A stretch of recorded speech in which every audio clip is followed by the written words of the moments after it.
relations now between the U.S. and China taken a big hit, No. frankly?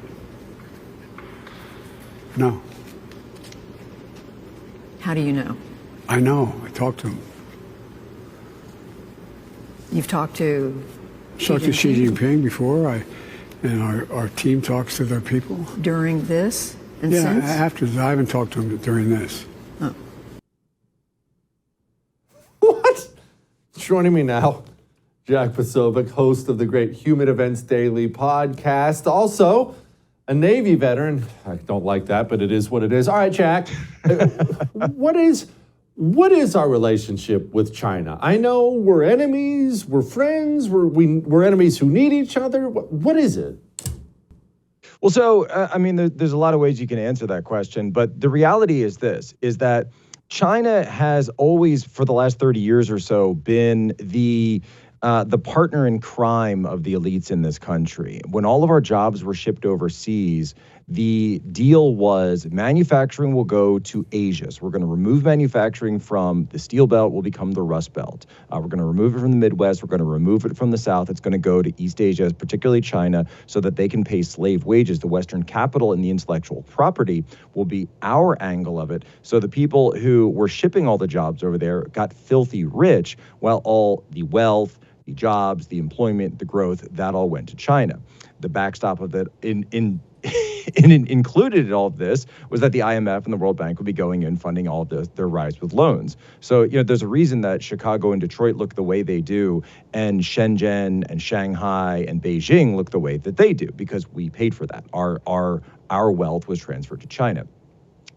However, on the military side, we also you have the military-industrial complex, which always must put China out as a rival, as a major threat. So they seek to portray China as this, and it's kind of this interesting track where China as a military threat, and by the way, they are, an actual threat to the United States, at least in terms of Taiwan, in terms of our partners in East Asia, Korea, Japan, etc. But when it comes to it, we have this sort of dual relationship, which I think you were kind of getting at there, that we are deeply in bed with them economically, and yet we look at them also as military rivals. What you're actually seeing is a fight at the highest levels of globalism, right? So that system that I just outlined, that's globalism. That's what that is. We outsource also our energy policy to the Middle East. So manufacturing in East Asia, Middle East gets our energy policy. But underpinning all of that is that the United States, the West, is supposed to be the senior partner. Well, now all of a sudden, here comes Xi Jinping and here comes the resurgent CCP. They want to be senior partner now. We saw this all throughout COVID. We saw this through just last week when they decided to send a spy platform, this dirigible, over our nuclear silos, basically telling us, oh, you think you're in charge? It's like that scene in Batman, you think this gives you power over us? No, we have power because we have all the wealth, we have all the manufacturing, and you handed it to us. Here's your cheap, big screen TVs, and you can sit and swipe on your Netflix. Well, we'll be building a real army and a real military, and you guys can go have, Pronoun Thursday. Jack, I have a bunch I want to nail down on, but let's nail down on the military part of this. What can they do beyond Taiwan and making life miserable for the Koreans and things like that? What can they do to us here on the mainland? As an American citizen, I live in rural Texas. What can they do to me, to my friends, to my neighbors? Anything? Nothing? Everything? Well, here's the thing. I mean, particularly when it comes to China, I would not, their military is geared towards regional threats. Their military is geared towards attacks within Asia, within what they call the island chains, first, second, third island chains, all the way up to Guam, maybe hit Hawaii if there was an actual World War III scenario that kicks off, which, by the way, if you look at the way things are going with the United States right now, we're escalating into a hot kinetic war in Ukraine while we're also escalating in the South China Sea and the Taiwan Strait, so maybe. But more directly, I think what you'd be looking at is, number one, they're going to be spying on you. We saw that, of course, with last week, and I took a lot of incoming for saying this, that I think that balloon was clearly looking at cell phone signals as well as all sorts of personal signals. The State Department later came out and confirmed that. But you're also looking at cyber attack. Jesse, you understand that their cyber capabilities are such, they understand they're not going to defeat the United States in an open war, so they don't want to fight it that way. What if all of a sudden you can't, because all of our lives are so connected to any type of cyber system, your banking, your car, your GPS. Imagine all of that goes down for every American at the same time. And I'm not just talking about Twitter goes down. I'm talking about all of the ways that we run our lives. You can't even make it to the next town. You can't even, trucks don't know how to go where they're going. Everything breaks down overnight. Banking completely breaks down. That is exactly the threat that I would see from the Chinese Communist Party when it comes to this. As far as a direct threat, the long-term threats, of course, the transfer of wealth, and if another one of their bio experiments decides to escape from a lab, we might have to deal with that again. Jack, why would they be collecting cell phone signals? Whose cell phone signals? Look, I'm stupid, I understand, so you need to explain this to me. What does China gain by collecting my cell phone signal? I'm on the phone with my father. What do they gain by that? I know it's something, but what? Well, for you, maybe not so much anything, but of course, maybe they are looking at you in terms of they're looking at patterns of behavior within American society. So if they say, hey, here's a guy, he hosts a show, he's talking to government leaders, he's talking to influential people inside the United States, they're mapping out power networks, they're mapping out influence networks.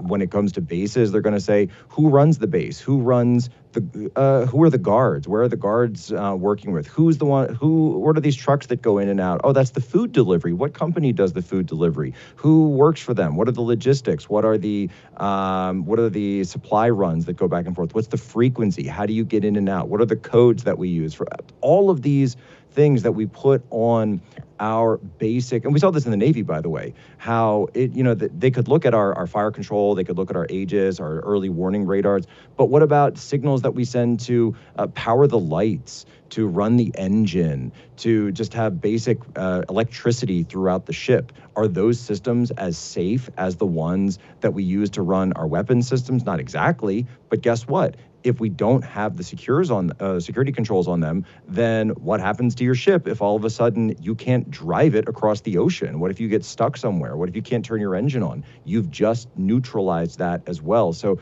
they've really been investing heavily in these cyber programs, and it doesn't surprise me at all that their surveillance would have kicked up to another notch where they're sucking up these types of signals. Jack, why did we let the balloon get clear across? Now, I have my own theories, but I'm positive you have one. It doesn't make sense. Republican, Democrat, it doesn't make sense. Why would any president, any administration allow the thing to go from the Pacific to the freaking Atlantic before they shot it down? Why? I mean, Jesse, look, I said this the night that it happened live. This is what it feels like to be in a vassal state. This is what it feels like to be completely owned, to have an administration and a government. And you see this on both sides of the aisle. That is, so we talked earlier about the dual relationship that the United States has with China, where they present a military threat to us, but financially our leaders are deeply in bed with them. This is exactly exemplifies what I just said there, because they're more interested in their dollars and cents, their yuan and renminbi that they can get in terms of these deals rather than any of these they're willing to overlook the military threats because of the massive amount of billions and trillions of dollars in generational wealth that's going to come through that relationship. So if a spy plane goes across, they're going to allow it to happen, and then they're going to blow it up after where it leaves U.S. territory, where they're not even really using it anymore at that point, and they're going to beat their chest and make it out like like they're taking some big care of it. But at the end of the day, I think that was a message. I think that was a message to the American people, and I think we all saw it, that we are owned, and our new management is not in Washington, D.C., it is in Beijing. Dang. All right, Jack, finally, what's their weakness? Make me feel better, because I feel like crap now. What we like to imagine this big red dragon, this all-powerful red dragon. They see everything, they know everything, but they've got weaknesses, everyone does. What are they? Well, so one of the biggest weaknesses in China is that once you get past the coastal sections of China, you're still dealing with massive, I mean, numbers that we can't even imagine, can't even fathom in the United States.